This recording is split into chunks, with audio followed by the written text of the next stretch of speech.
They all look the same. If you think you're gonna trick me by making all of these smartphone cameras, you're right. All of these photos are shot on the iPhone 16 Pro, except for one.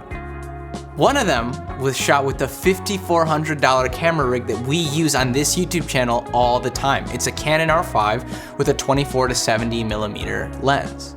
So this year's iPhone cameras have a lot more control than we've ever had before. From raw images that we've had for a few years now to Apple's new color grading suite with photographic styles, there's a lot to play around with. So all these new fancy features gave us a question. How far could we push this camera?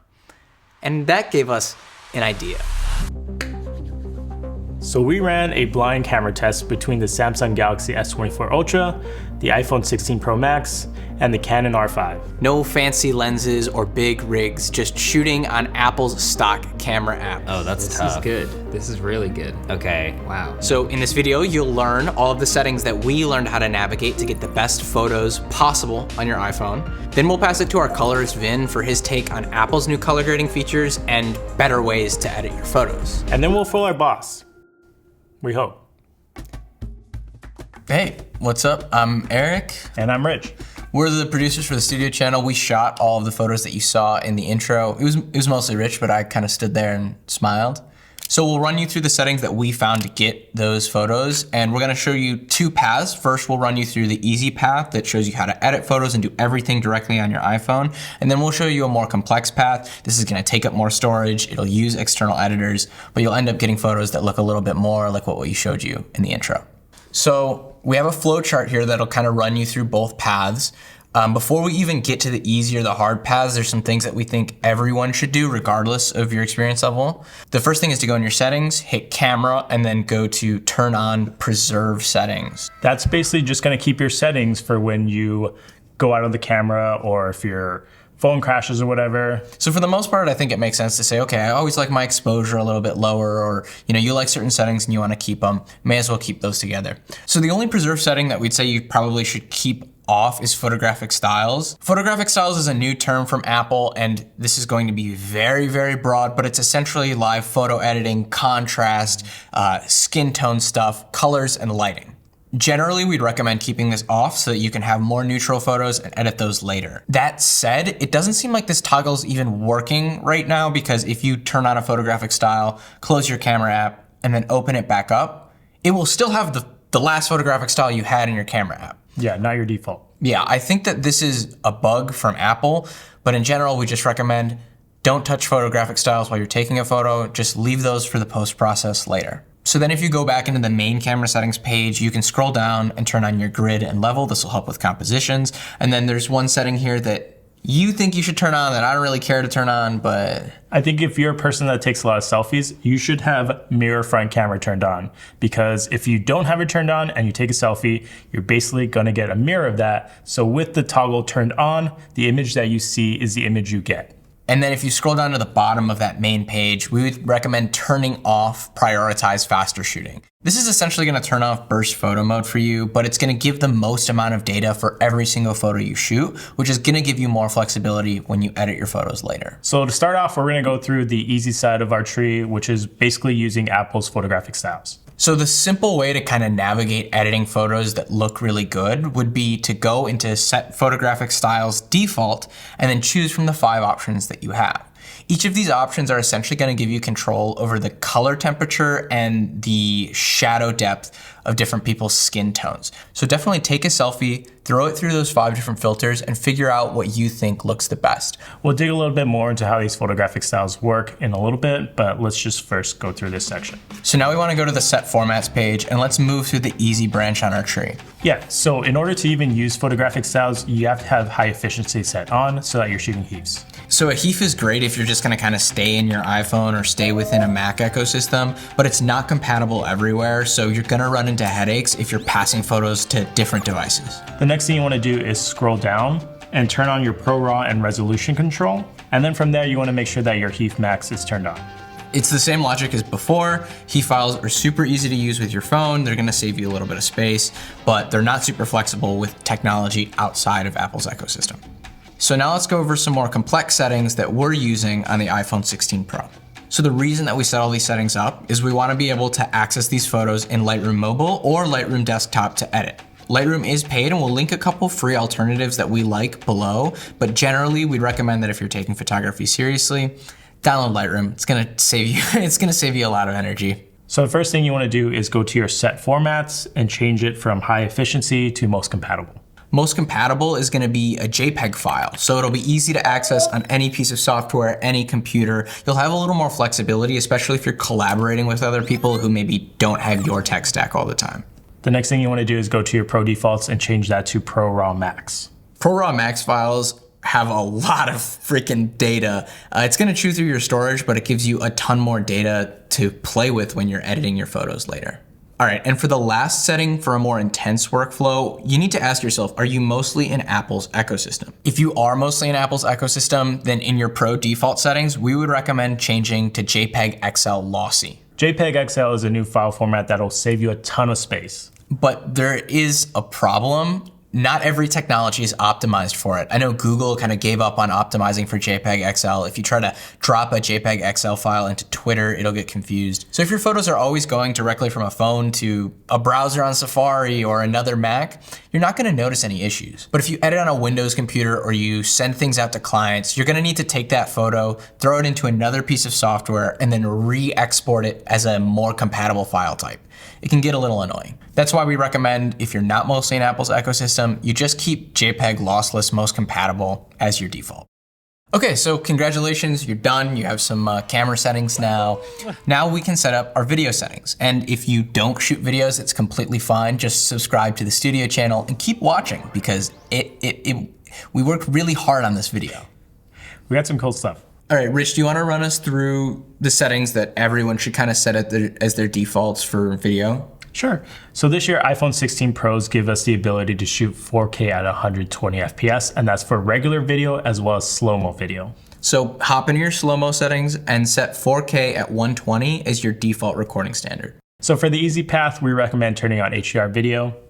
And wait, why are you passing it to me? Sorry. You're the one who came up with the most unhinged use case for this. Sorry. Okay. So for the easy path, we recommend turning on HDR video. So that's for if your grandma decides to shoot some video and accidentally gets the sun in the shot, you won't have blown out video. Thanks, Grandma. Thanks, Grandma. For a more intense workflow, go back into formats, scroll all the way to the bottom, and turn on Apple ProRes. These are gonna give you big files, but you're gonna get a lot of juicy data to work with. And the next thing you wanna do is make sure that your ProRes encoding is set to log. Log is gonna help with color grading later. If you guys want a blind camera test for videos, let us know. We have some ideas for how we could use this. We could really fool Marques. No, we could not. I think we can. We'd get cooked. And the last step to making sure that your videos look as good as possible, today's sponsor. Nailed it. Okay, we're speaking from a lot of experience. Rich, say hi. Okay, we're speaking from a lot of experience when we say that the most critical part of telling a good story in videos is probably the music and sound design, which is why I'm really excited to say that this video is sponsored by the studio's go-to music and sound solution, Epidemic Sound. So just to give you some perspective on how much we think about the soundscape of our videos, our last studio video took over 2.5 weeks just for music and sound editing. And that entire hour-long project that really relied on sound was made entirely possible by Epidemic Sound's library. Their massive library of music and sound effects have been a major key in nailing the vibe of the studio. I personally love their funk genre. We use music from Ryan James Carr a lot on this channel. I've been playing around with their plugins for the Adobe suite, and check this out. If I find a track I like while I'm editing something, I can just use their plugin to easily drag and drop it while I'm in Adobe Premiere. And if we don't have anything specific in mind for a section, we can use their new Sound Match feature. Sound Match will actually go in, watch your video, and curate music and sound effects based on the context of the video. It's really cool tech. Check out the free 7-day trial of Epidemic Sound below if you want to learn more. And let's go color grade. Art director Vin here. I'm kind of known as the colorist around here, so let's break down photographic styles. They're essentially filters that Apple has implemented before, but now you get a lot more fine control out of the tonality. So you can adjust the exposure and saturation and contrast without affecting the subject too much. So here we have a HEIF image that we took for Miles. In standard, it looks pretty much like a normal iPhone photo, but as soon as you scroll to the right, you get all the filters that Apple had. And they look a little strong, but when you scroll it to the left, you remove all the saturation. This is where you can kind of control exposure, and you can see that it keeps him slightly around the same exposure when I go up and down. So if I go to the right side, this is where you get all the color. And when I pull it up and down, he still basically remains the subject. But for me, these are a little strong, so I personally don't like using them. On the left side, this is where the undertones kind of come into play. These are meant for skin tone slight adjustments. So if we zoom in a little bit, we can see that Miles is gonna change a little bit per photo. It's really slight. It's kind of hard to see because he's a little far away. Editing it within Apple's camera app is a quick job, but you can't really adjust it after the fact. I mean, you can, but you're not gonna get the same fidelity. But in RAW, you save a lot more of the data and you can shift your white balance a lot more naturally. So if we pull up Lightroom, I like RAW better because it looks a lot more natural when I make adjustments. And in Lightroom, you see I have a couple masks on there. Let's do select subject. Boom. It already knows exactly what I want to target. Squeeze it a little bit and invert it. Go to exposure. I'm gonna darken the rest of the photo so that he seems like he's more of the subject there. Yeah, that's good. You can kind of finesse your tones a little bit better. The fact that the photographic styles is free and built into the new iPhone 16, that just enables people to try color grading for free, whereas these third-party apps like Lightroom are paid for, so there's a little barrier to entry there. For social media, shooting with photographic styles is completely fine, but if you're a pro and you really want to touch up your photo, shoot in RAW. We got some samples. We're going to show the Studio Buds, and let's see if they can tell the difference between the cameras. Oh, that's This tough. is good. This is really good. Okay. Wow. This is a photo that has a very shallow depth of field, and so immediately you have a whole bunch of detail out of the plane of focus. Mm-hmm. And what you notice about small sensors and tiny optics is that as you get out of focus, the details kind of get like foggy and not as pure. I don't know if I have the words to On describe phones it. specifically? Yeah, or? on phones. Yeah. And when you have this big sensor and this big glass, these high quality optics, the bokeh is very natural in its fall off. Where the two on the left, number 1 and number 2, are clearly phones because of Definitely. the way the bokeh looks. Yeah. Yeah, there's a more smooth gradient of focus in a large sensor camera. Yeah. Whereas like a small sensor, there's not not as much dramatic. of a gradient. It's just kind of a smaller compressed gradient. You see how it also kind of looks like there's a layer of dew on these? Yes, I And on know what you're these? talking about. And this looks like much more clear. Okay, so we are confident one into our smartphones, and we think 1 is S24 Ultra, Look at those shadows. They're so 2 is iPhone, 3 is R5. nice. We're gods. Yes, go. But now we get to see the unedited The unedited. version. Oh gosh. So bright. Oh my god, there's no shadow detail. Yeah, this is what smartphones do. There's too much shadow detail. Ugh. Smartphones, when they're unedited, look at the shadows and go, just in case there's something important there, let's brighten it. Yeah. And so you end up with basically no real deep shadows, which is like more shadow detail, which is nice for some things, but in a lot of shots like this, it just makes the whole thing too bright. Ooh. All right, Miles' skin Ooh. tone. Okay, is- this one's gonna be harder because you gave it a lot of light. yeah, so anything- a professionally lit photo. Yeah. A Okay. smartphone can look good in a professionally lit photo. 1 has this really nice rich skin tone thing going on, Yeah. which looks pretty solid to me. Yeah. It's edited, obviously. Also, depth of field is a dead giveaway on number 3 because it's way better than number 1, or it's way more Yeah. deep. Yeah, number 3 has that desk behind Miles is a little bit blurrier, Yeah. suggesting a bigger sensor. Shirt color, almost exactly the same through each of these, which is pretty impressive. There's the so middle much. again is still pale. And now I've gotten down to his arms, and they're just like soft, like processed all the detail right out of his arms. Yeah. You know, I think 2 is the iPhone just because of how Cool it is. how often it goes cool on Miles and I's skin tone. Yeah. I think it would do that again. Yeah. It looks really bad in this one. So I'm gonna go number 1 Samsung, number 2 iPhone, number 3 R5. Yep. We've run the blind smartphone camera test many times, or probably 3 years now, in a bunch of shots. And almost every time there's a person or a face in the photo, the iPhone makes sure that that face is brighter than it probably needs to be. First thing we should look at is the bokeh. Yes. Foggy in number 3. Look at this fog. Yeah. That's horrible. Bad. 3 is a phone. Okay, checking number 2. Number 2's got some of that too. Number 1 Number 1's the camera. feels more natural to me. So I'm biasing. Oh, there's a bug. Oh, you know how I can tell too?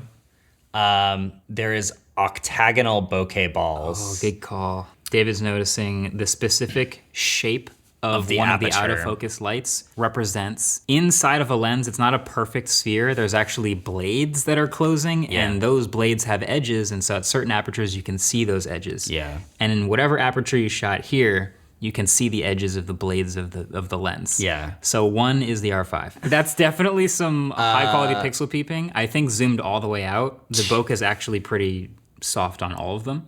There's also like some halation on the plants. Can you explain halation? Okay, so halation is like a glow that Like a can come halo? off. It's like a halo. I should say halo. Yeah. There's a halo effect that can happen when you have like stark contrast between colors, specifically when it's being processed, because the processing is like selectively grabbing those areas. Yeah. And sometimes it messes up, and so you can kind of get this like it's like Smeared. a smeared ghosting effect. Yeah. Yeah. So which one do we think is iPhone and which one is Samsung? I think when in doubt, I lean whichever one is warmer is probably the Samsung. But they are edited. True. So they could fool me with this, but I'm leaning 2 is Samsung. I'm gonna go 2 iPhone, 3 Samsung, 1 Canon. I'm gonna go 2 Samsung, 3 iPhone, 1 Canon. Okay. Who was right? Damn it. Okay, so the main difference, I think when we're like pixel peeping between these that I think our eyes recognize between a smartphone photo and a big sensor camera is just physics. Like a bigger sensor and a bigger lens will have a shallower depth of field every single time. And I think in general, smartphones with their tiny little sensors and their tiny little optics have to do a lot of compute Yeah. to end up trying to look like a big sensor. And you can see that in how it might try to sharpen and add detail to a face. You can see that in how it might do noise reduction because it didn't get enough light, so it has to smooth things over. Yeah. Physics is the reason they will never actually look the same, Yeah. but compute is the reason why they look closer and closer every day. Oh, there's a 5X lens. Okay. Okay, let's get into this. So, with the 5X lenses on smartphones, generally they're a little bit softer Yep, because they're smaller sensors. because they're smaller sensors. They don't get as much light, which Yeah. means they will have to sharpen. They all look the same. If you think you're gonna trick me by making all of these smartphone cameras, you're right. So whenever I shoot on a smartphone at like 5X and you start to get natural depth of field, sometimes the difference between this and a DSLR is a smartphone will have more of the object in focus because it's a smaller sensor, and a DSLR will actually have like parts of the object out of focus even though it's in the plane Right. of focus. Right. And I go through each of these exit signs. On the number 1, it's all kind of in focus. In number 2, much cooler color temperature, but again, it's all in focus.